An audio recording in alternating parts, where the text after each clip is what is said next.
Give me another one, darn it. I'm Rick Riordan. I'm Mark Oshera. And we are so excited The Sun and the Star is coming out at last. Yay. And we're really excited because Nico and Will are finally getting their own book. They get to plunge into Congress together again. Exactly, but not only that, this is a story about a voice that Nico has been hearing that he finally realizes he needs to answer. Okay, so now we're gonna play a little game. And in this game, we have some words we are trying to get the other person to guess. They are all related to this book, but in getting the other person to guess it, there are 5 words we cannot say. I think we can do this. Okay. I'm somewhat confident. We have time. One of these is really hard, I don't know. So, we're gonna put a little timer on the clock. Okay. I'm gonna attempt to get 3 of these from you.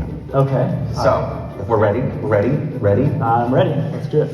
Okay, so the first is a place in your books that is located surrounded by water, and it's where they all go to when, oh boy, where everyone goes, there's counselors there. Camp Half-Blood. Yes, all right, cool. This is a character in your book who is not human, and they are the dad of Nico. Oh, Hades.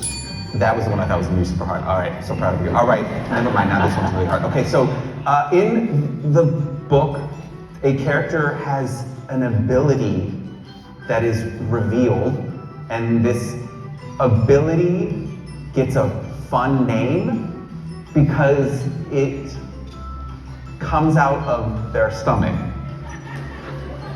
Really, that comes out of her stomach. And it's like a big ray of sun. Light.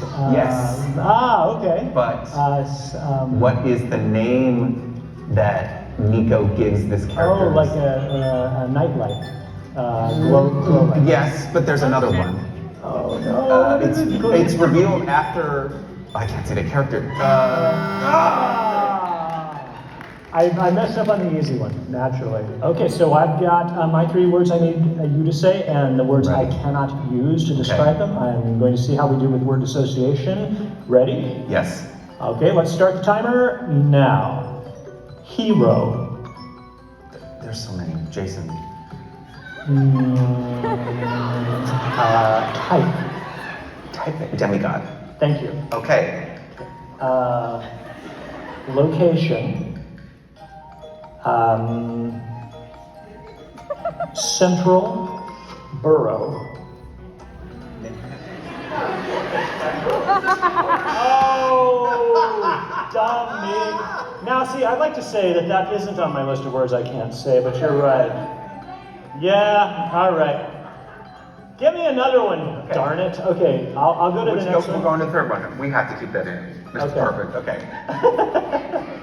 Cheating. No, okay. Okay, cheating. All right, so here's the thing now that I've already blown it. So 3rd one. Breakfast term in the book. Breakfast term? Like, give me another one. Milk. Cereal? Type.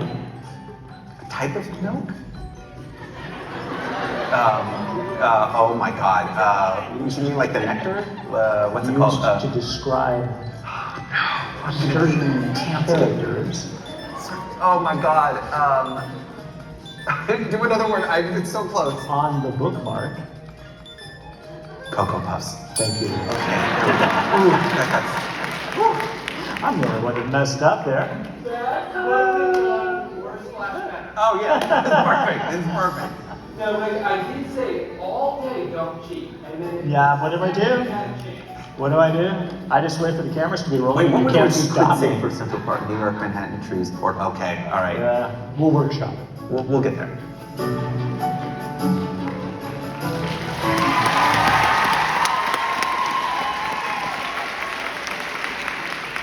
Hello and welcome to the Town Hall! We're so excited to have you here tonight to celebrate the publication of The Sun and the Star in partnership with Barnes & Noble. You're going to hear two authors speak about their collaboration. A little bit of housekeeping, no flash photography, and please turn the sound off on your phones. I'll give you a minute. All right, now, on to the show. Mark Oshiro is the award-winning author of several young adult and middle grade books, including most recently, Into the Light. Please welcome Mark.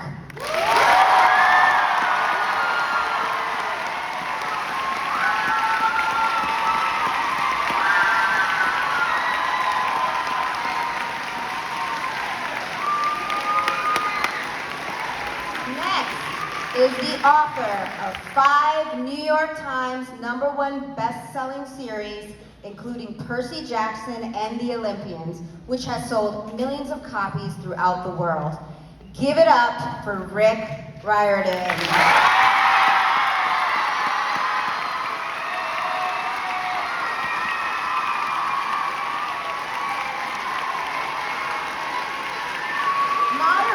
Their conversation is their editor, Stephanie Laurie from Disney Hyperion. I'll turn the stage over to her. There is no such person here. It is I, Gorgana. A nymph from the underworld, and I am here for, how you say, a visit, because I have questions, many questions. Are you ready? So first, what is this Solangelo?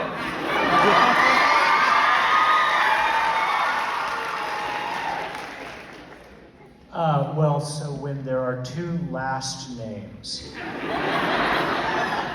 and they like each other very much, sometimes what happens is we put them together. So you would, for instance, get Solace and D'Angelo as He said solid. He said solid. Thank you very much. He said like And I see there are many souls here, and they are living, which is very strange to me. But I keep hearing whispers. They're even louder than the whispers in my gown. And they're all saying this name right here, Nico D'Angelo.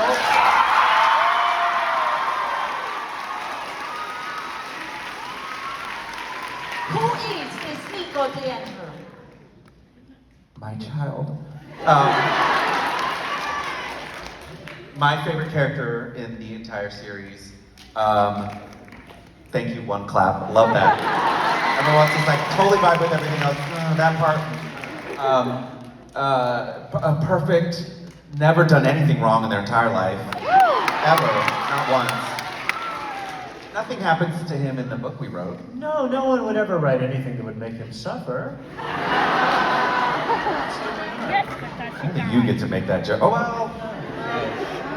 This isn't really answering the question, I guess, but he's a demigod. He's the son of Hades, and he's been in many of the books, but finally we thought it was time for Nico to have his own adventure.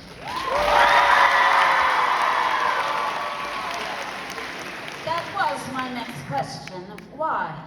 Why give them their own adventure? This is a selfie. I'm right over there.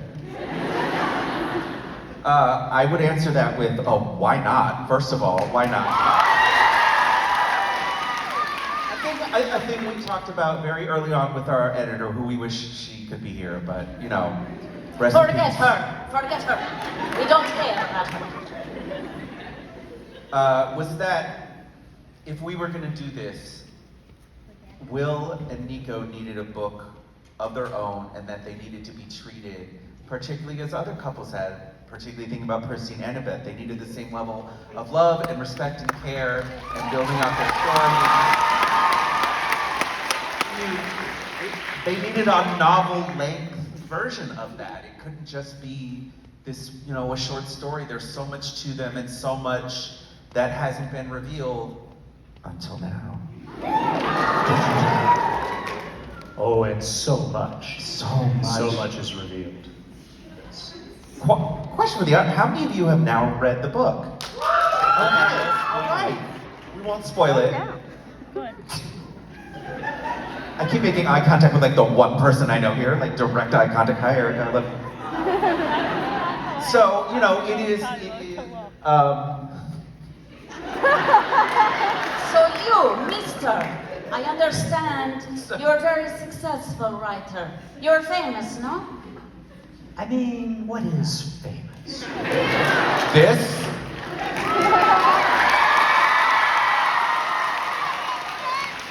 But if you're so successful and so famous, why you need another writer?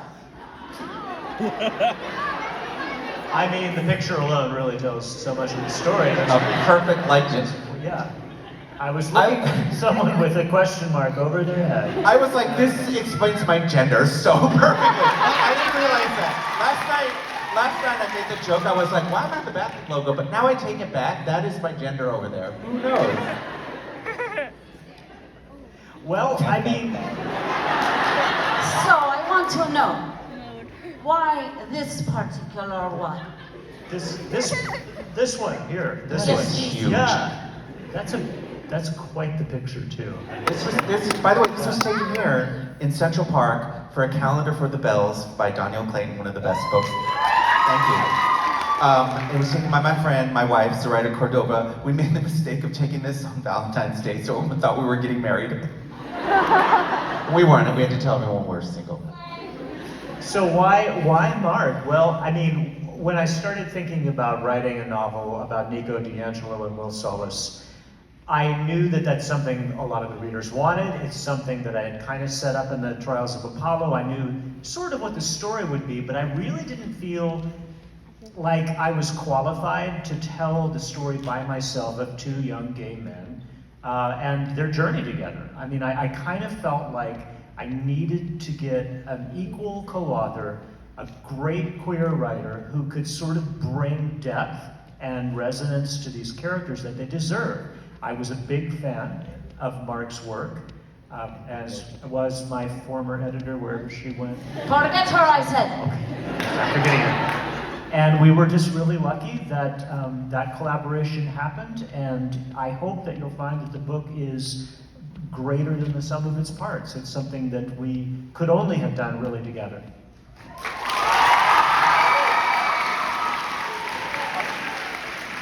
And you, tattooed one. Tell us your story, your life story. The whole thing? Okay. That's Nina LaCour, by the way. She's one of the greatest authors of all time. I think that book, We Are Okay, is perfect. So this is me on my debut tour for Anchor's a Gift, which came out in 2018. About a week before my tour started, I texted my friend Patrice Caldwell, who used to work at Disney and is now an agent, and was like, hey, I need something to read in between tour stops, something to just wind down at the end of the night. She was like, why don't you read the Percy Jackson books? And I was like, I need one book. And her response was immediately, how dare you read the Percy Jackson book? So I bought the first one, put it on my iPad mini, and was like, okay, I'll just read this over the next, 2-3 weeks as I'm traveling. And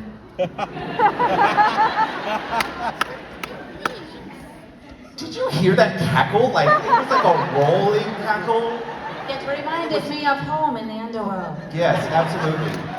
And again, 4 hours later, was done with it. I was on deadline at the time, had not written a word.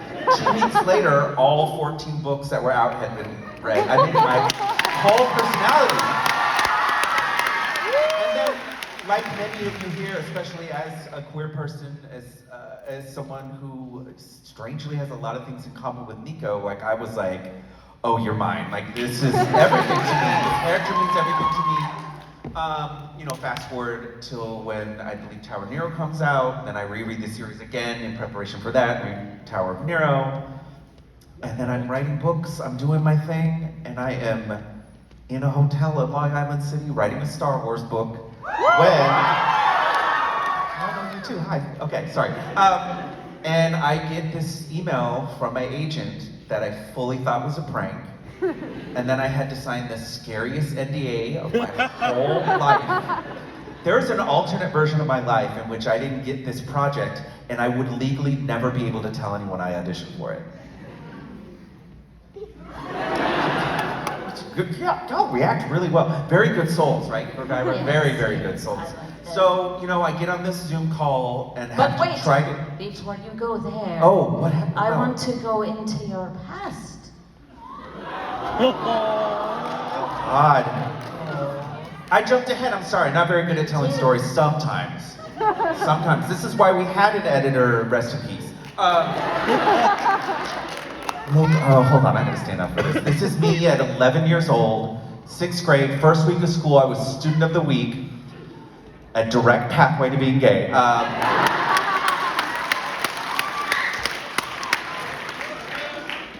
If you were student of the week or you were engaged, gifted, and talented, educated, you're gay now. But you can even look here, hobbies, writing stories.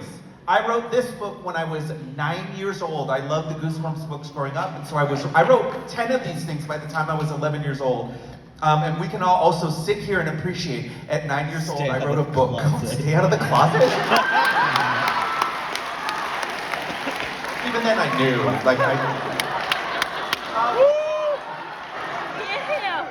This is alternate version Nico if Nico was Mexican. Look at this. This is punk rock, goth, emo, I mean, I still am for the most part. But I was wearing. Look at that eyeliner. It's beautiful. In many ways, this is all figurative, but in many literal ways, I do feel like I was destined to write Nico. One thing that I would love that I got to bring to this book is that unfortunately for a lot of us who are queer or non-binary or trans, our childhoods were not great. And I had a really, really difficult childhood, and it is why I latched onto Nico, here's this kid who's this little wiry ball of trauma, and I was like, that's me. I know this. And getting to write that character and getting to have this experience early on, even, I remember, well, actually, let me not jump ahead. I'm jumping ahead of a story. I think there's a thing coming up that we could talk about. Well, Tattooed, when you have shared your background, I appreciate it. I love the stories. But you, mister, do you have something embarrassing to share as well? I doubt it.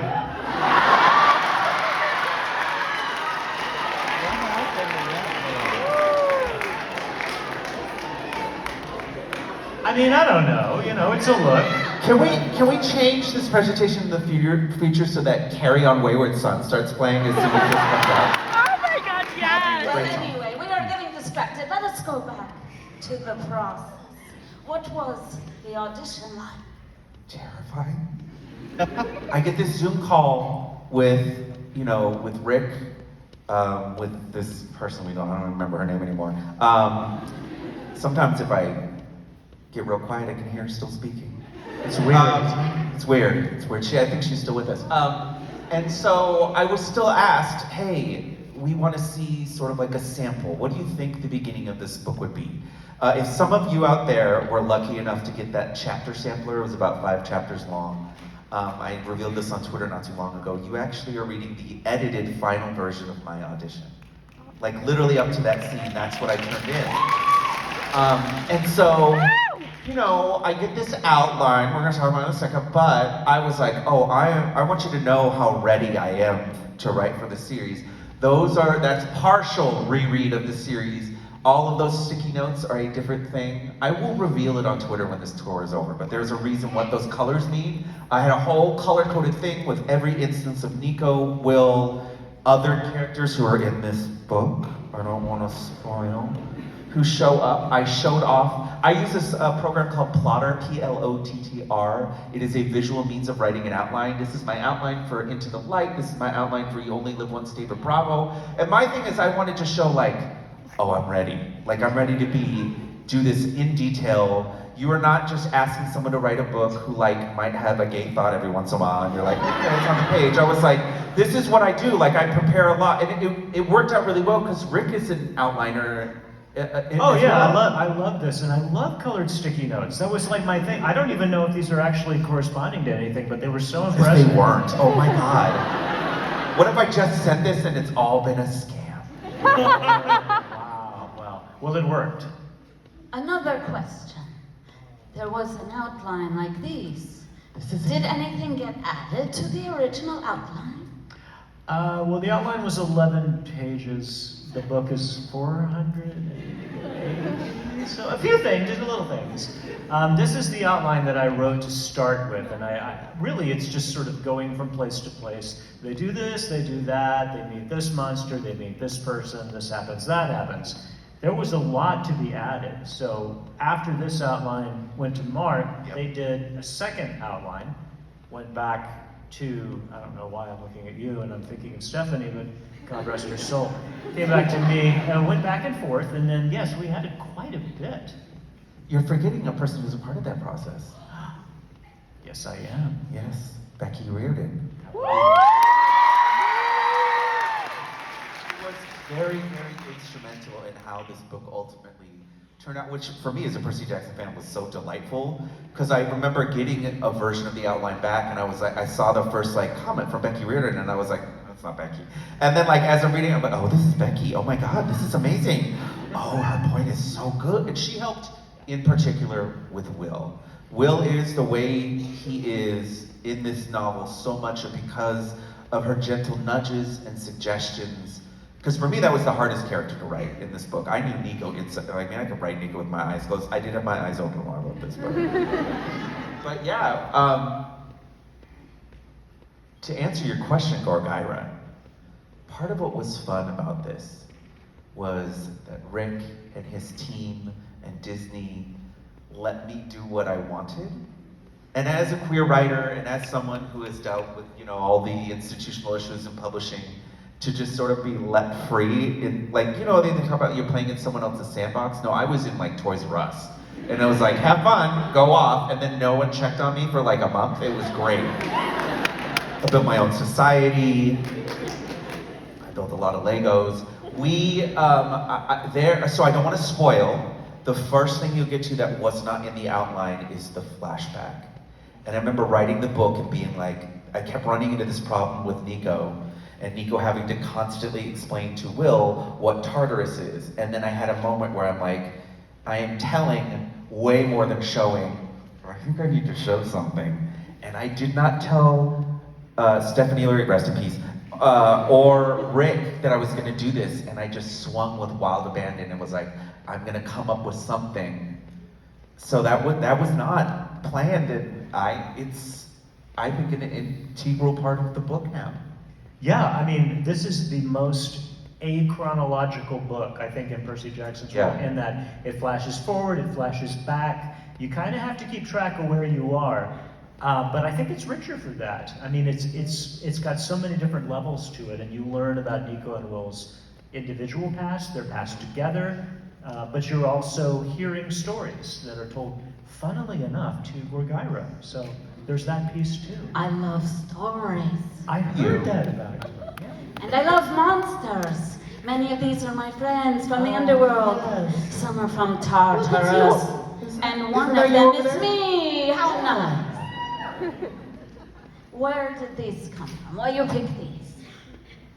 Well, I mean, a lot of these are from various places in Greek mythology, different stories. Some, like the Cynocephali, you have seen before in other Percy Jackson books. Others are pretty novel. Mark, tell us about your favorite. Oh, I love this story. I gotta stand up for this one. First of all, I've never so many of you have the book. You have the special Barnes & Noble edition that has this poster in the back, which is really cool. And I've never just sat and examined this and Menoides is so butch. I'm so excited. Okay, anyway, sorry.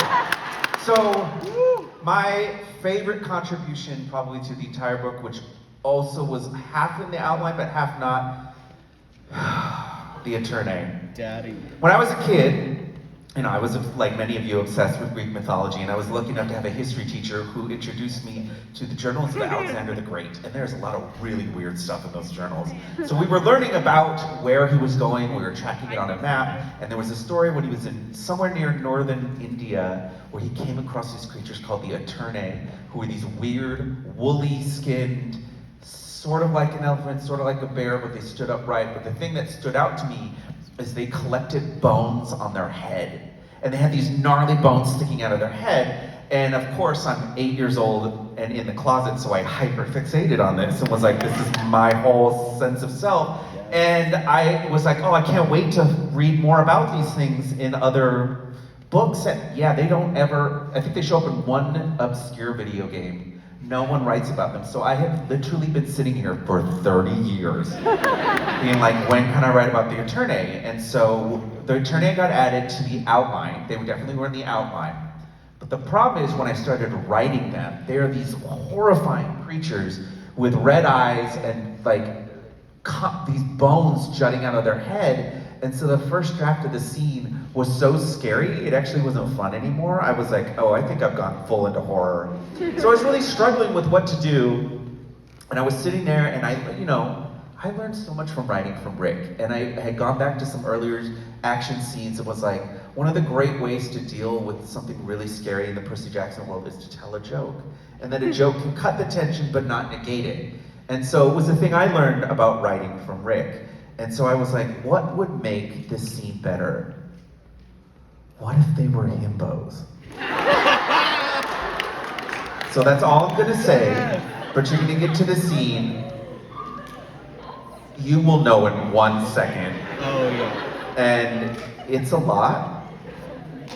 Will definitely thinks they're hallucinating the whole time. It's great. But I love getting to do that and to learn from you and to contribute something to the Percy Jackson world that I felt was like my homage to it and my attempt to write like you. And I love that we got to learn from each other in creating these things.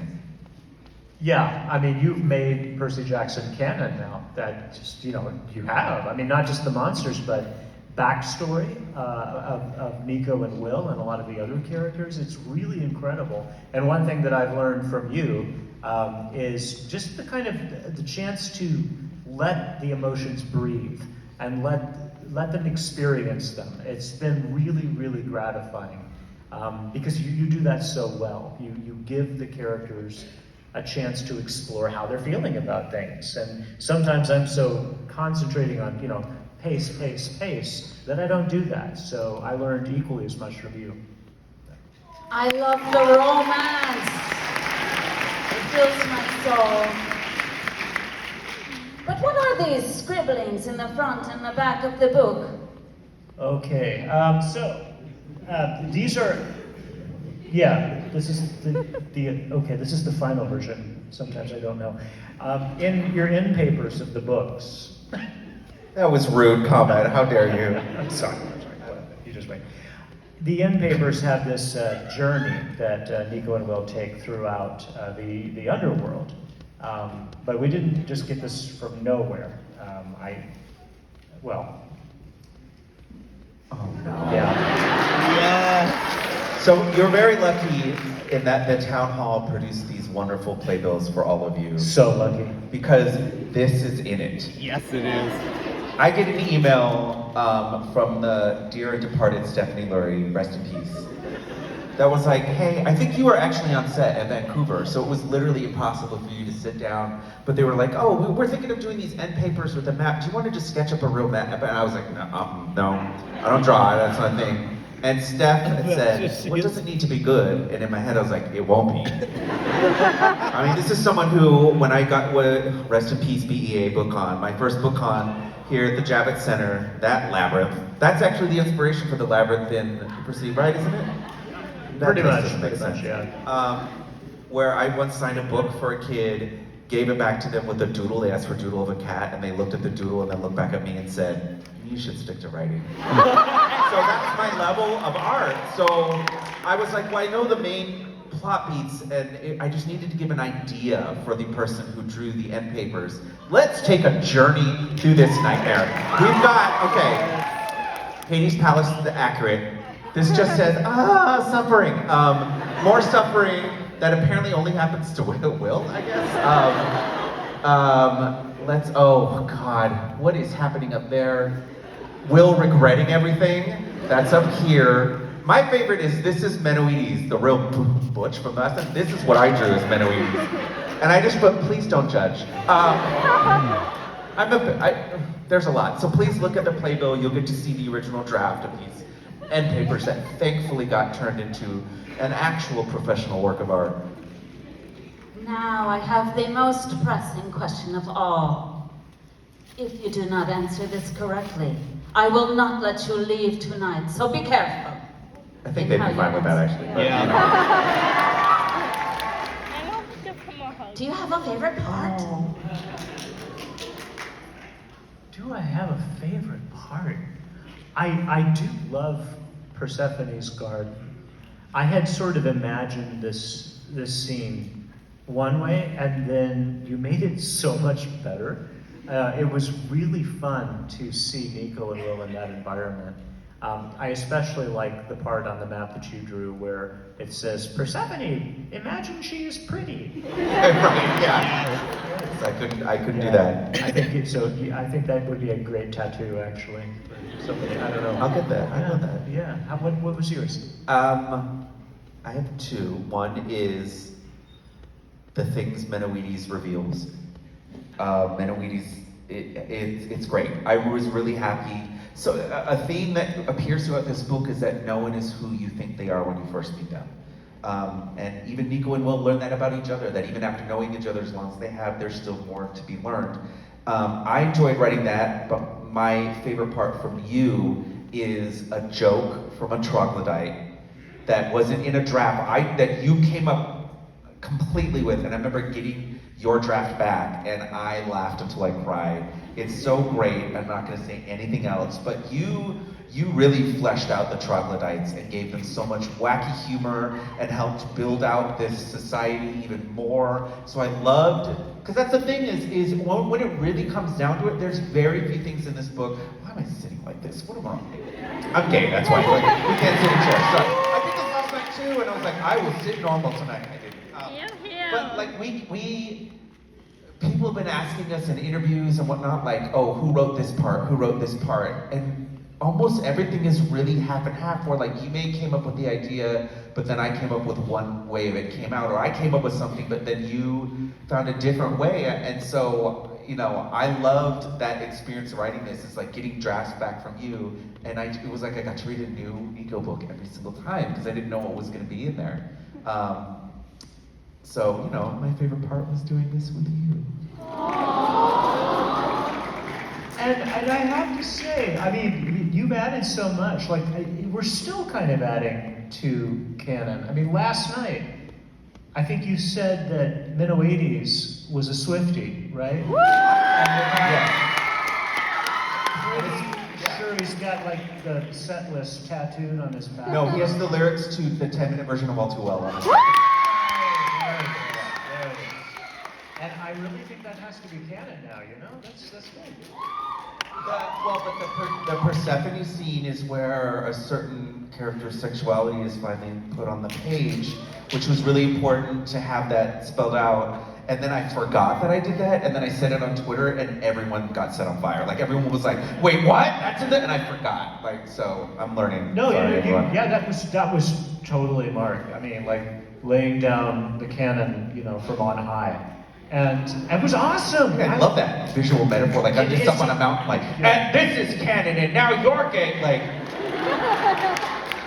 it was great. but this collaboration was so much about each of us being like, well, here's the thing I know I'm really good at, and then leaving space for the other person to fill in what we maybe were uncertain about, what gave us trepidation, so that, you know, like you said this multiple times in the past week about like, this really feels greater than the sum of its parts.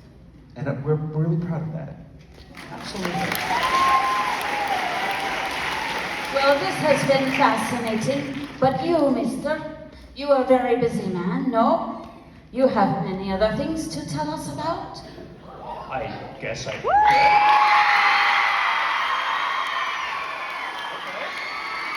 Wow.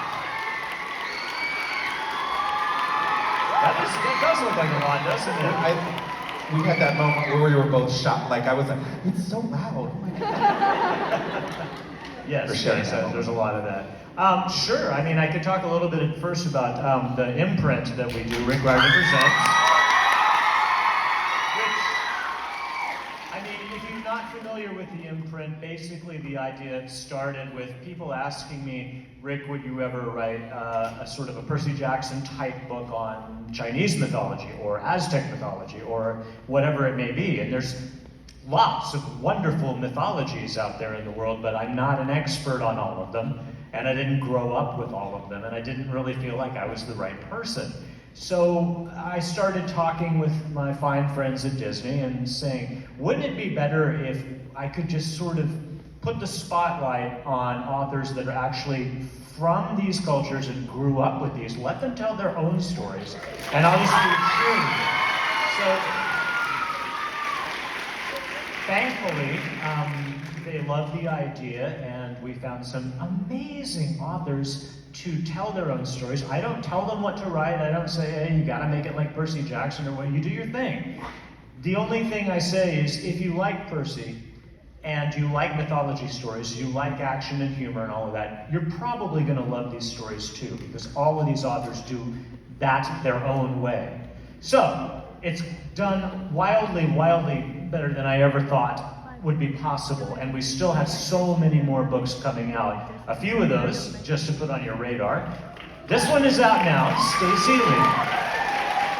Winston Chu versus the Whimsies. It's based in San Francisco, and it's based on Chinese folklore. It's fantastic. Also, coming out, Daniel Jose Older. I've been a fan of Daniel's writing for years. He does everything. He does YA, he does adult stuff, he does middle grade. He debuted our first young adult title for the Rick Riordan Presents imprint. And the second novel in the duology, the Outlaw Saints novel, The Last Canto of the Dead, comes out very, very soon, May 16th. It is fantastic. It's based on a lot of things, but in a large part on Cuban Santeria. Really, really interesting world he's created. Also coming up,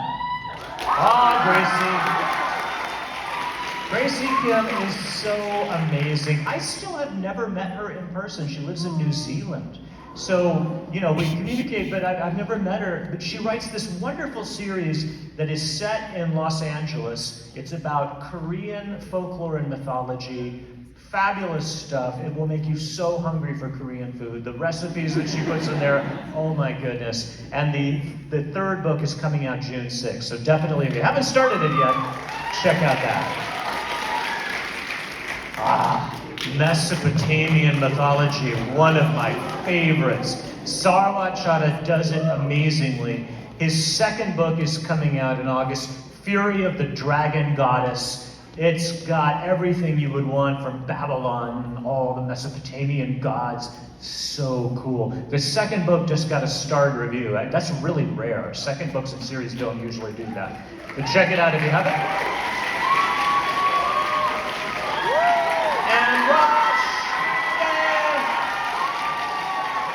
Rosh Chachi started the Rick Riordan Presents imprint with her Aru Shah series about Indian mythology.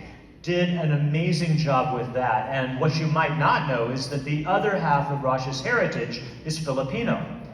And here, she gets to delve into Filipino mythology for the first time. I never thought I would read a Rosh book that I liked better than Aru Shah, but I don't know. The Spirit Glass may be my favorite book she's ever written. It is so, so good. So look for that coming in September.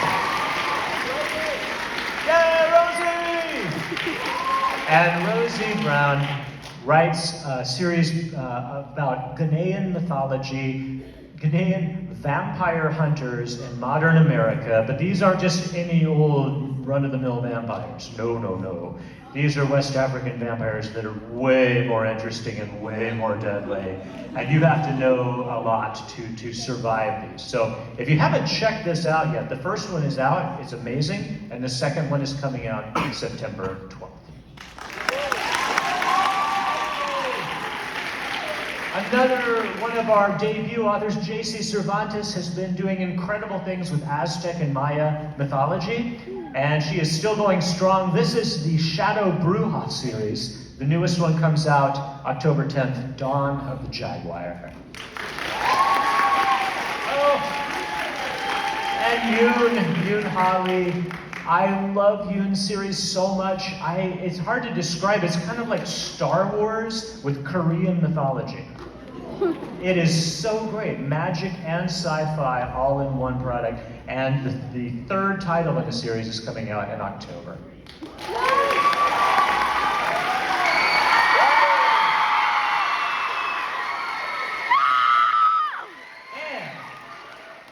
A lot of you have asked me about this over the years. Where are graphic novels for the rest of these Percy Jackson books? Well, we heard you, and they are coming. So the graphic novels for the rest of the Heroes of Olympus series are in the works. Robert Vendetti is the storyteller, and Orpheus Collar is the artist. And these are coming out September 26th. I think they look dynamite. I hope you like it. So, yeah, it's a question I've been asking a lot over the last few years. Seriously? Hollywood, what can I tell you? So,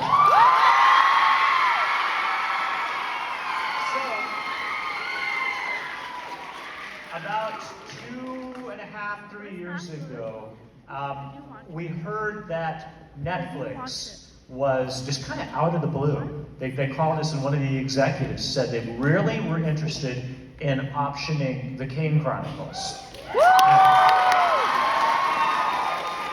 But as you may or may not know, I have had experiences with Hollywood before. And for about 10 years there, I was like, never again. Not going there, never. But I talked to Becky about it, and we were like, well, I mean, there are some opportunities here. Maybe if we go out there, we could also talk to Disney about Percy Jackson.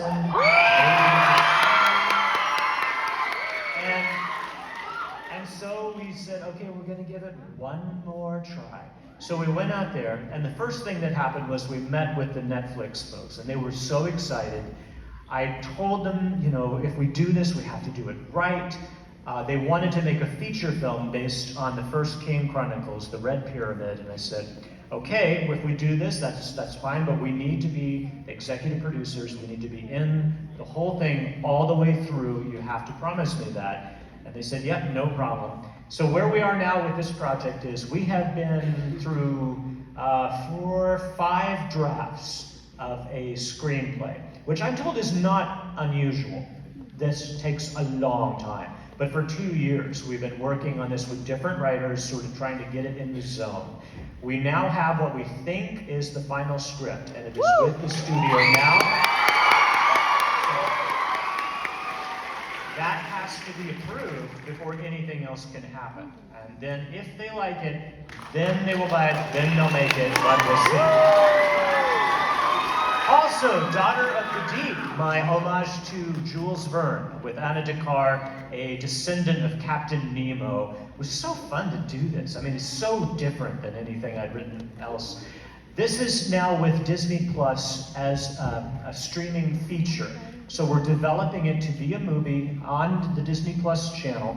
I am writing the script along with Aditi Kapil, who's a wonderful, wonderful writer, and she knows a lot more about the screenwriting side than I do. So together, we're kind of collaborating, and we just turned in the manuscript, I say manuscript, the script, to the studio like the day before the Writers Guild went on strike, so.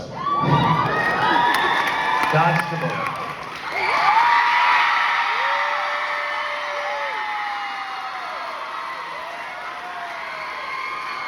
And of course,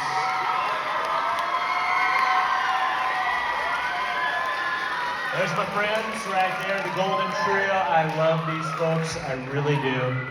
I have to say, there's Percy Jackson and the Olympians. I cannot believe where we are with this after struggling and struggling, and struggling some more, and working some more, and years and years and years. Somebody wrote me this morning and they said, you announced this in 2020. Where is this program? It's like, you're seeing it unfold in real time. This is how long it takes to get all these things done. But we have now finished filming for season 1. We are doing post-production. These three young actors, Leah, Walker, and Ariane, they are so great.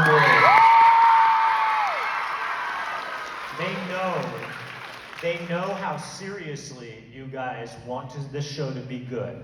And they are working so hard and giving it everything they have. It took us 6 months to film the first season, and I didn't know, really much about filming, but that's a long time. They really worked a long time. I have seen cuts of each of the 8 episodes. Now, these are really early. No special effects in them. None of the lighting. The music is all temporary music. So they're not finished by any stretch of the imagination, but my first response when I saw the season was like, relief. Thank you. And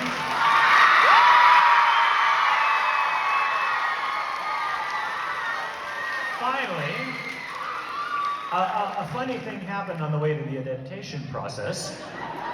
I was trying to convince Fox, who is now part of Disney, who did the Peter Johnson movies, that they're now part of Disney, so they should give the rights over to Disney proper to make the Percy TV show. And meanwhile, all the executives are going, Percy Jackson, what is that? What is that? Do we own that? Do we own it?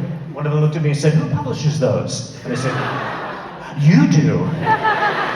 But we finally convinced them that this would be a good idea to do a TV show. On the road to that, though, I said, look, if you guys are up for this, maybe I can write new Percy Jackson books. I mean, I haven't done it since like 2009. I mean, I'm talking like actual Percy Jackson novel with him as the narrator, Annabeth Grover, the whole thing. So, even though I didn't need to, I decided, you know what, things are looking so good, we got this series coming out on television, this is kind of just a celebration. This is a classic Percy Jackson novel, The Chalice of the Gods. It's coming out in September, and here the great world-ending quest is to get Percy into college.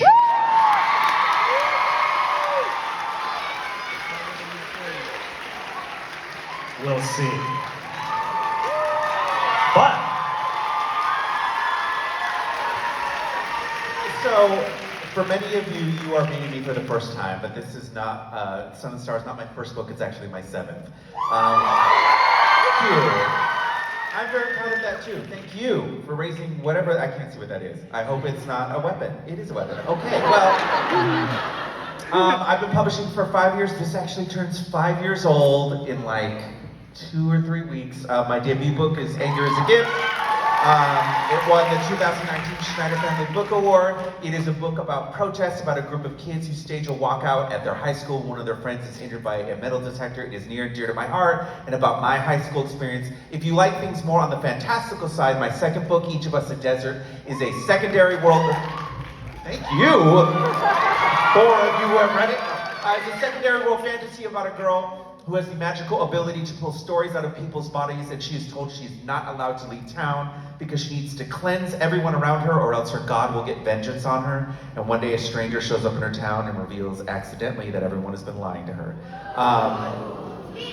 Can I just have you all around to react to everything I say? I love this so much. I also write middle grade. I have 2 original middle grade novels. The Insiders is... Thank you!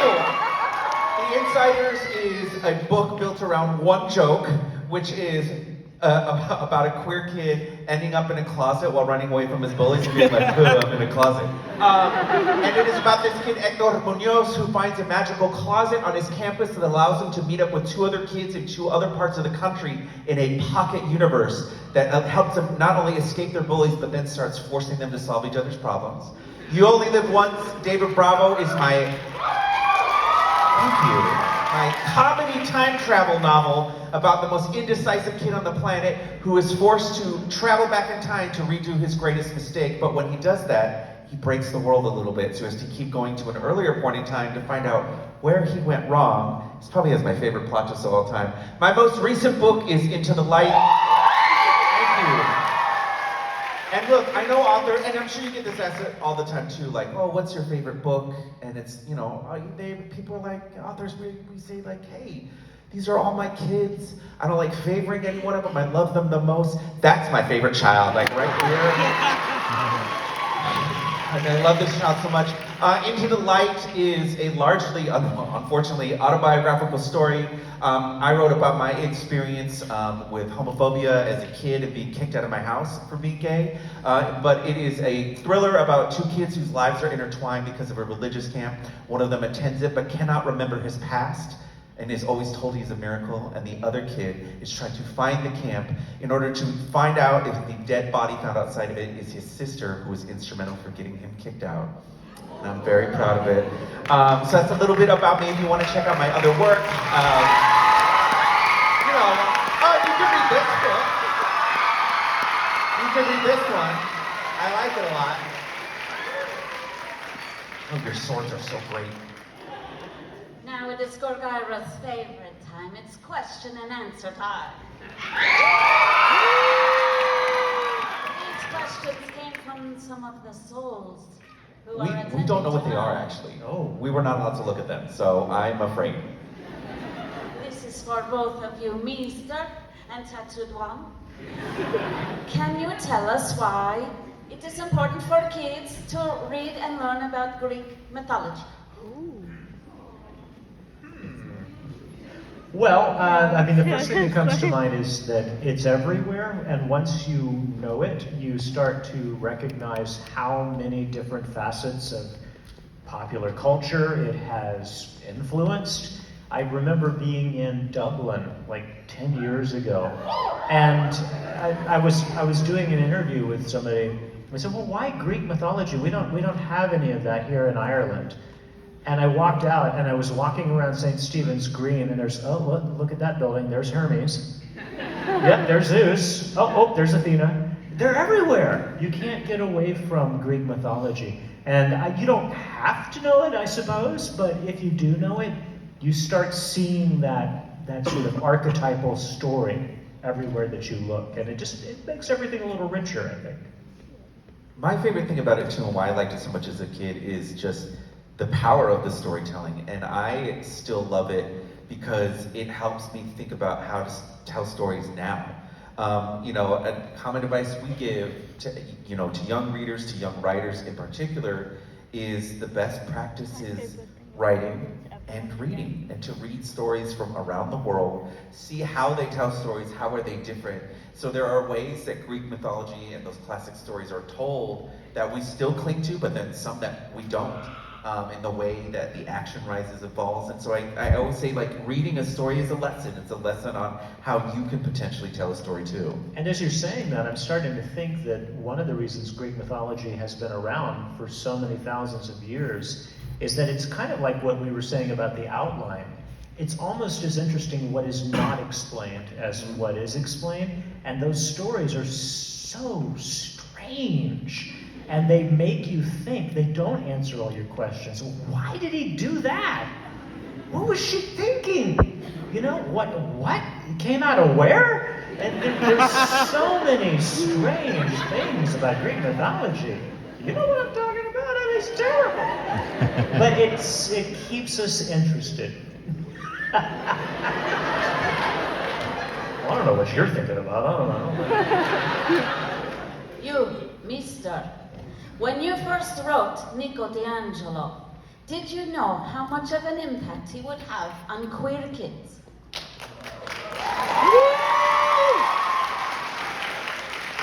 No, I didn't. I mean, I knew Nico was a great character. I loved him. I thought he was amazing ever since he first kind of came into the fictional world. Just as a son of Hades, I mean, right there, you know, that's a cool factor you can't deny. He's amazing. But the more I got to know him, I guess by the time I was writing The Battle of the Labyrinth, it became clear to me, oh, he's a gay young man, and he's trying to, okay, you know? It's like, no wonder, all right, this explains so much and why. all the struggles that he goes through would be, awful for anybody, but especially for a gay young man being from the 1930s Mussolini's Italy. Are you kidding me? He would have so many internalized, so much internalized homophobia for one thing, and just not really knowing how to accept himself. And so it suddenly made sense to me that was a story, that was his story, and part of what he needed to kind of express. But no, I had no idea that it would be a touchstone, and I'm so glad it has been. I want to add real quickly, first of all, thank you, it's amazing to hear that. I also want to say that this is not me also trying to make the point of maybe you shouldn't have hired me for this. But one thing I love about hearing you say that is, first of all, how many of us in this here can know exactly what you're talking about. And the fact that you were able to sort of latch onto that. Because like anyone here who grew up queer, like we kind of figured it out because we all got lost in a maze. It's just called heteronormativity. But I remember reading the first version of that outline that sent even before we had our Zoom meeting, and just there are things in this story that are 100% Rick that I was like, I have to do this because I know it's going to change queer kids' lives. So you do have an amazing sentiment of empathy and being able to understand what a lot of us have gone through, and I think that is why Nico has had the impact that he has on all of us. Thank you.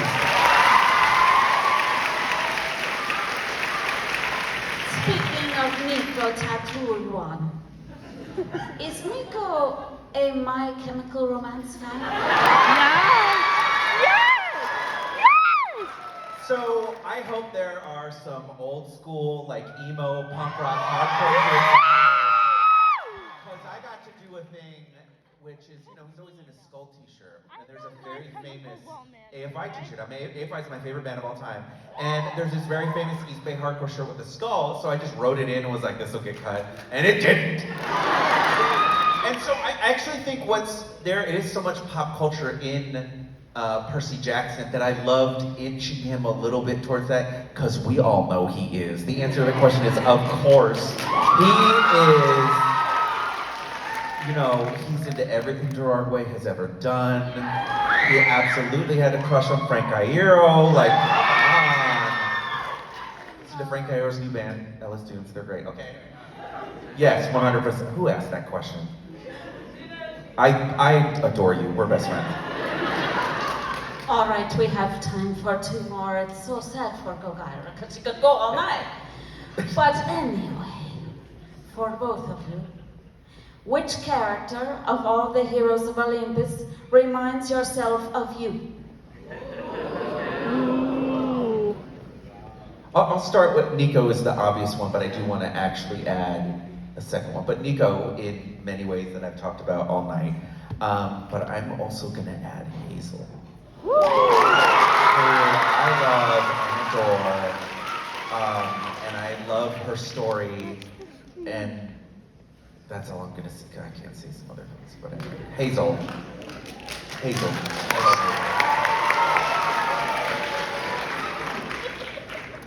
you. I mean, it's kind of not surprising, but I gotta say Percy, just because Percy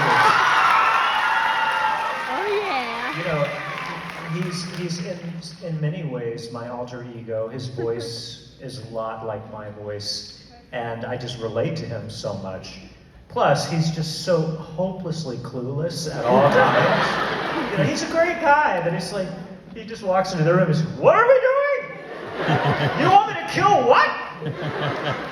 And I feel like I would be that guy. I don't think I'd be that brave, but...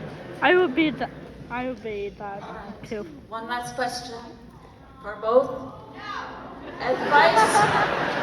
Advice for young writers who want to know if they should follow their dreams. Aww, that's adorable. Yes. And one way to follow your dreams is, first of all, whatever you're creating now, let's do art in general too. Don't throw away the stuff you're creating now. You know, I wrote that Goosebumps book when I was 9 and I still have it. The first novel-length manuscript I wrote, I was 18, 19 years old, rejected by everyone. It ended up becoming The Insiders and You Only Live Once, David Bravo. It took 15 years for me to figure out how to write it.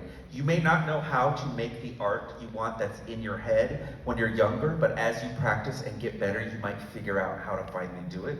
So don't throw away any of the stuff you're creating now. Yes, you might cringe when you look at it, but we all cringe at everything, who cares, you know? That, and then it is really just comes down to practice. And it is okay if the practice isn't good. I think there's this idea of perfectionism, that everything you have to write has to be perfect. And I think a thing we've learned too is what a great collaborative process it is, not just working with someone, but working with editors, copy editors. There's all these people who will eventually be on your side to help you make the things you're making even better and bring these great stories out. So just practice, and it's okay if it's not good. Yeah, all of that. I mean, I usually tell people there's 3 things that it really boils down to. One is to read a lot, because that's where you're going to find what kind of story appeals to you. Analyze why these stories appeal to you. What is it about them? How characters are created, how dialogue is done. There's a million different styles of writing out there. Find what you love and figure out why you love it, and you're on your way. Second thing is to write a lot. Like Mark said, it is a sport. If you don't practice, you do not get better. There's only one way to get better, and that is put the words on the screen or on the paper. And don't worry about it, and don't give up. That's the third thing. Don't get halfway through something you write and say, oh, this is too hard. I'm going to start a new one. We've all been there. We've all done that. My journals from when I was 13 are filled with half-finished short stories. Don't stop halfway through. Let it be terrible. It's okay. Just finish it. And then you can go back and revise all you want, but finish what you start. And I think if you don't give up, that's a big indicator that you have what it takes, because all published writers have one thing in common, no matter how different they are, that is, we didn't give up.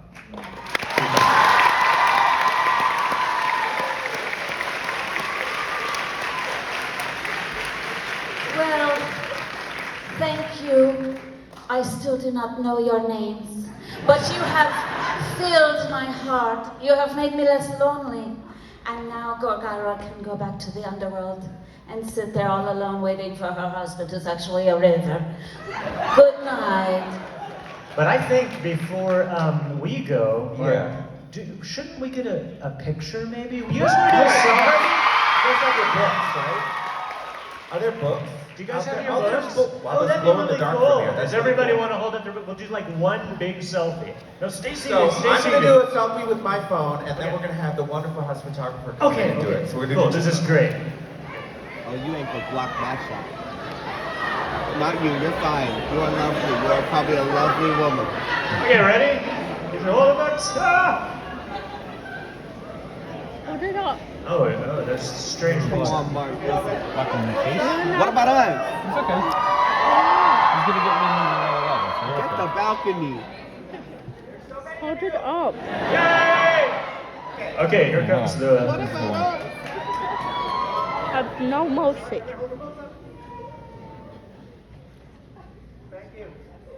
Awesome. Thank you, everybody. Have a great night. Thanks for coming out.